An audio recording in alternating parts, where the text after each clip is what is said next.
My name is Grace. I'm 68 years old, recently widowed, and for most of my life I believed I had a family that loved me. Just 1 week after laying my husband to rest, I found out how wrong I was. It was a quiet morning. I had just rinsed my coffee mug, still moving through each day like I was wrapped in fog. That's when my phone buzzed on the counter. At first, I didn't think much of it.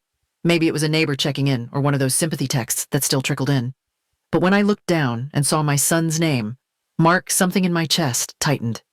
There were only 5 words in that message. Start packing. The house is sold. Then one more line that made my blood run cold. Get ready for the nursing home. I stood there motionless, the phone heavy in my hand. For a second, I honestly thought my eyes were playing tricks on me.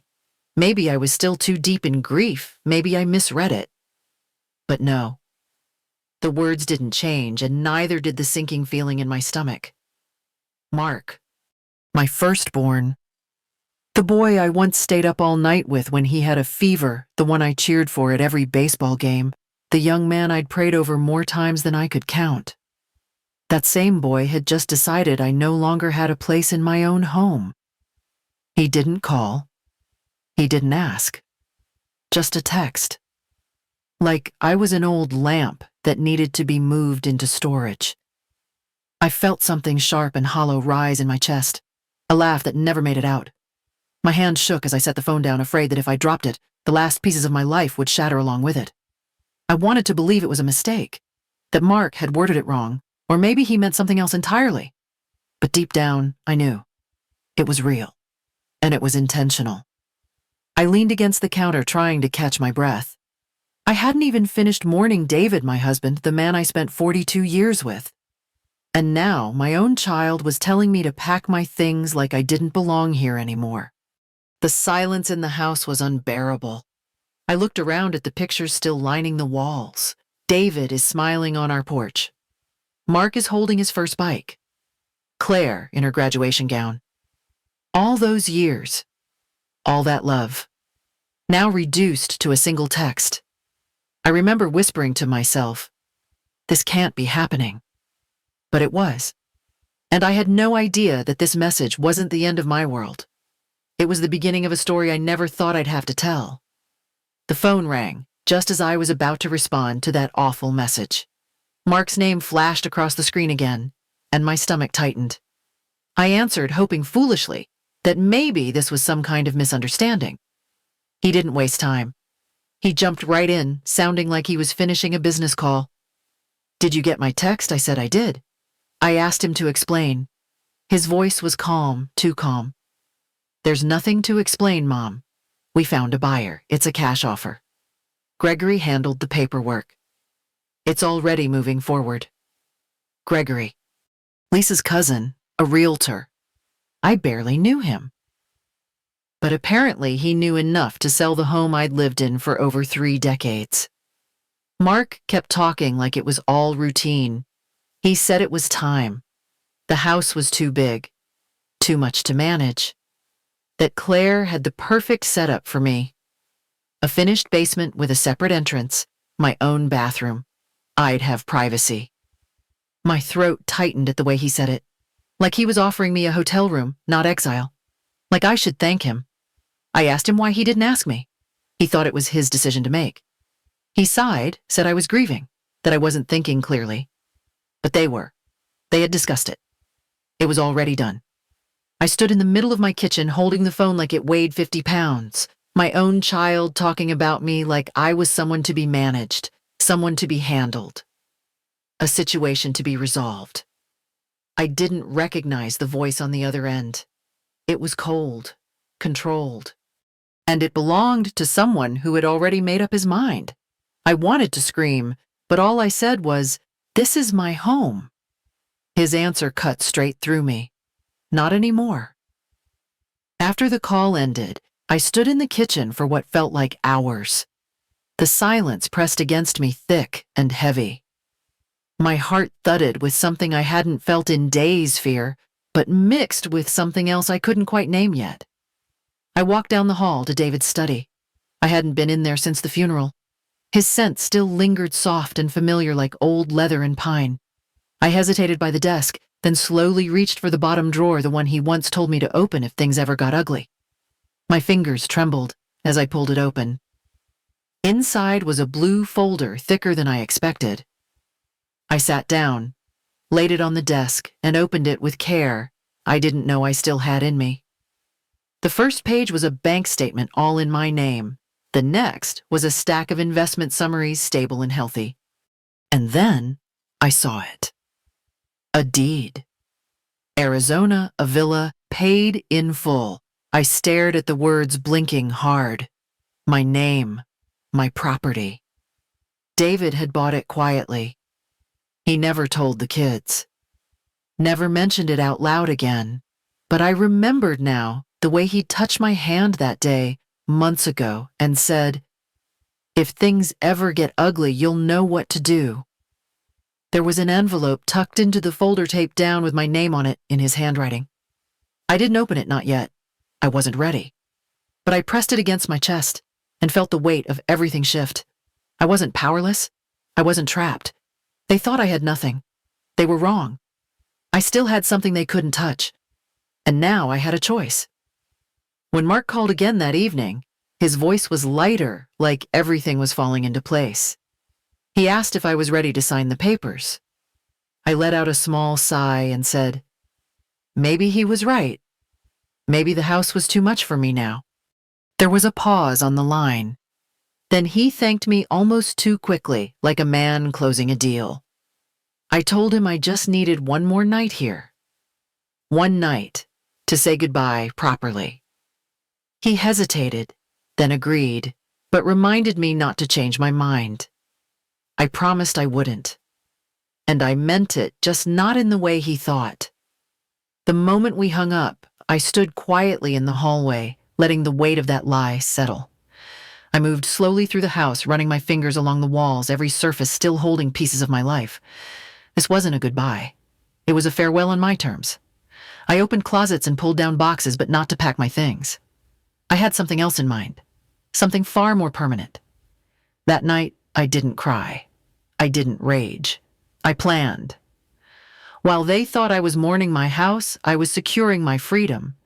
Let them believe they'd won. Let them sleep soundly, thinking I was broken, ready to be tucked away in a basement. Tomorrow, they'd come expecting obedience. Instead, they'd find a woman who still had more power than they ever imagined. The house was quiet that night, quieter than it had been in weeks. I moved through it like a shadow, steady and sure. Every creak of the floorboard felt like it belonged to me one last time. I opened the hallway closet and found the boxes they had left years ago. Mark's childhood trophies, Claire's old photo albums, and a piano sheet music she loved, but never came back for. I laid them out on the dining room table one by one, like pieces of a puzzle they abandoned long ago. I didn't touch my own belongings. Those will leave with me tomorrow.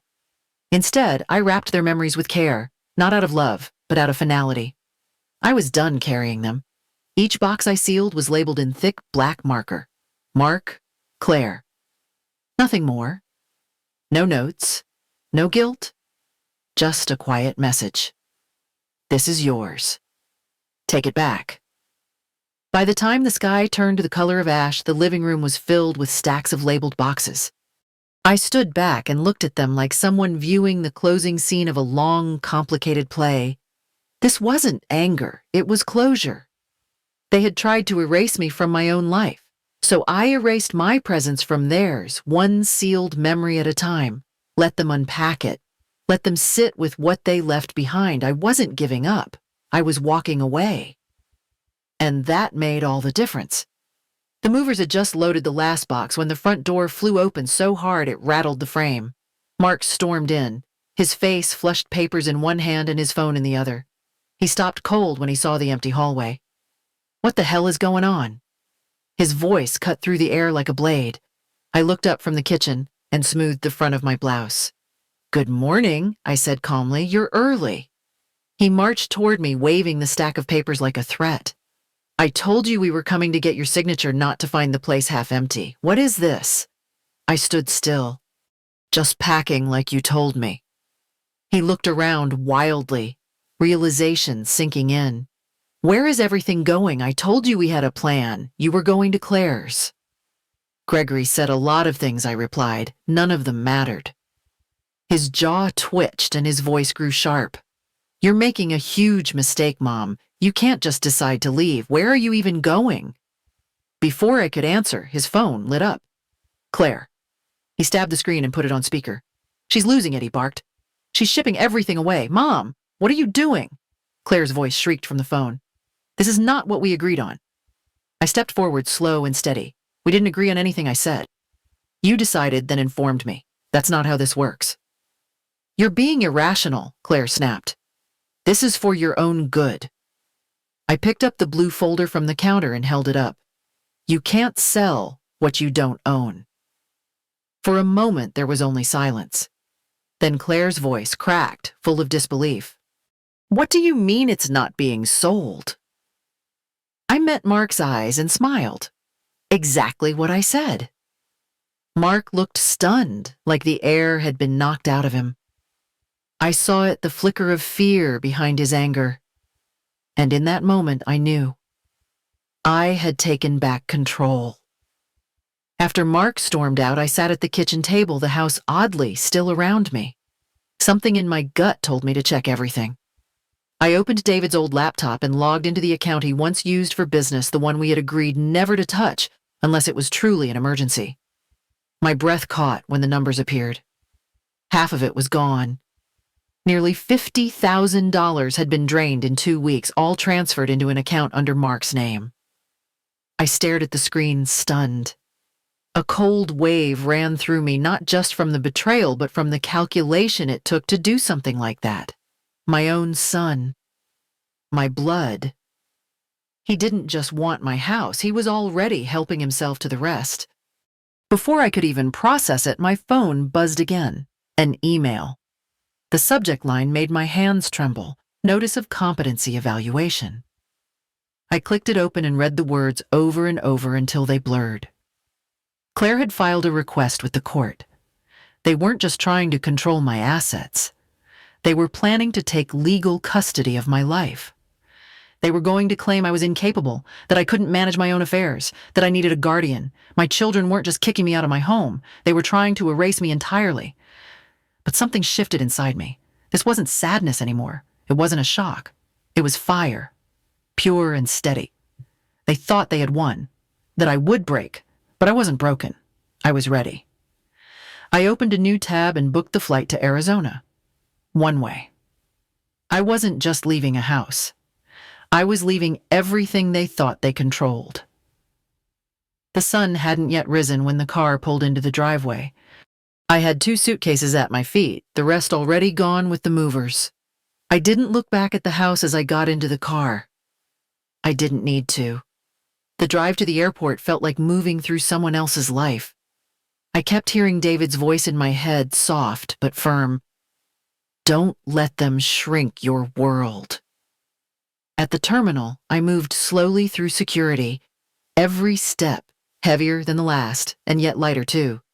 Like I was walking away from a cage I didn't even know I was trapped in. I didn't cry. I didn't flinch. The plane lifted off the ground and I felt something inside me lift too. For the first time in weeks, I took a breath that didn't feel tight in my chest. I stared out the window as clouds passed beneath us, knowing I was heading towards something that was mine. When the plane landed in Arizona, the heat met me like a welcome. I stepped off with quiet, confident suitcase in hand, a new life waiting on the other side of baggage claim. The property manager, Julia, stood by the car holding a small sign with my name. She smiled when she saw me. Mrs. Grace Bennett, welcome. We drove through the desert winding roads opening up to a hillside dotted with vineyards. The villa appeared like something out of a painting. White stone, terracotta roof, sunlight bouncing off the windows. Everything felt warm. Julia opened the front door and stepped aside so I could enter first.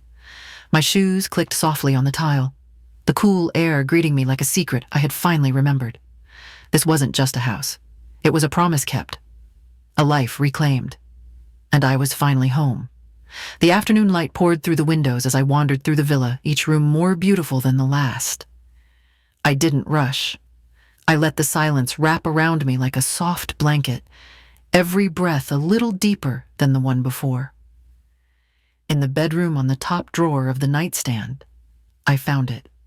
A small white envelope tucked neatly beneath a folded linen cloth. My name was written in David's handwriting, steady and unmistakable.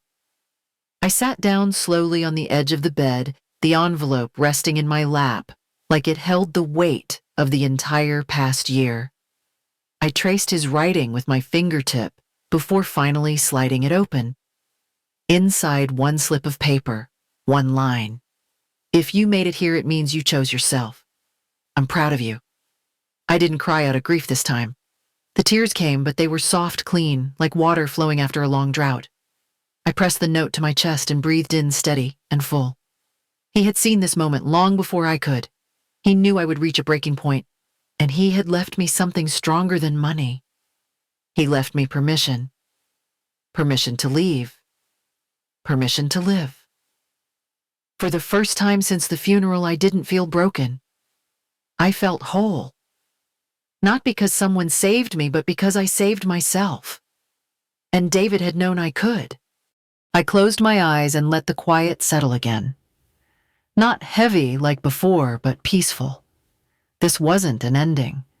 This was the start of a life where I finally came first. I chose myself. And it was enough. The call came just after sunset. I was standing on the terrace watching the sky turn orange behind the vineyard. My phone buzzed in my hand, and when I saw the name, I froze. Kathleen. I hesitated, unsure what I'd hear. Then I answered. Her voice cracked before she could even say hello. Grandma, please don't hang up. I need to talk to you. I've been trying to find the words. I'm so sorry. I held the phone close, my heart thudding with something I hadn't felt in weeks. Hope, maybe. She took a breath, and then the words tumbled out. I should have called sooner. I should have asked you directly. But Mom said you were confused, that you needed rest, that you didn't want visitors or calls. I believed her. I didn't think my own mother would lie like that. I sank into the chair beside me, my fingers gripping the phone like it anchored me to the moment. What did she tell you, Kathleen?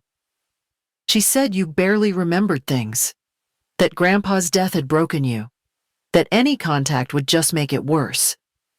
But then last night, I overheard her talking to Uncle Mark.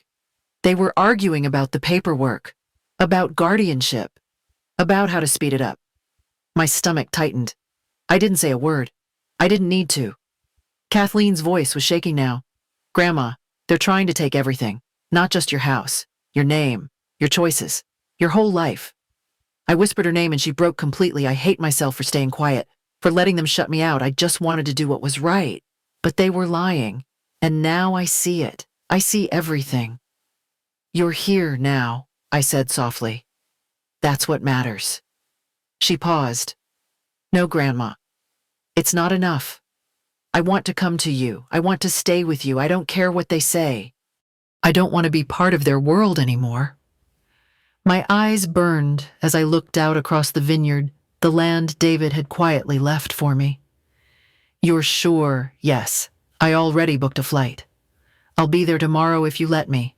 I'll work, transfer schools, whatever it takes. Just don't send me back to them. My voice caught in my throat. You don't have to go back, Kathleen. Not now. Not ever. She let out a breath that sounded like she'd been holding it for years, then promised me one thing. Don't tell Mom I called, not yet. I need time to show you what else they've done. Please.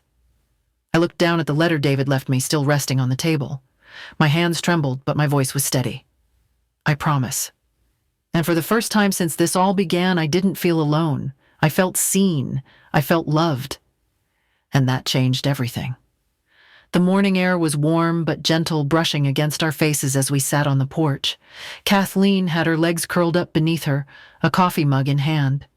I sat beside her with my journal open, pen resting against the page. I hadn't written in years. But now the words came easily. They poured out like they'd been waiting for space to breathe. Birds called softly from the edge of the vineyard. Rows of green stretched into the horizon, sun kissing the leaves. It felt like the world was finally still enough for me to hear myself think. Kathleen turned toward me, her voice quiet but curious. "What else didn't they know about you, Grandma?" I looked up from the page and smiled, letting the question hang in the air for a moment. "So much," I said, "and I'm just getting started." She laughed, that kind of honest laugh that only comes when you feel safe. We sat there for a long while, not needing to say anything else. The silence wasn't heavy anymore. It felt whole. In that space, I didn't feel like someone who had been cast aside. I felt like someone who had reclaimed the story, who had chosen herself.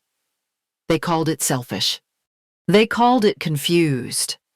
But I know now, choosing yourself isn't selfish. It's freedom, and I was finally free.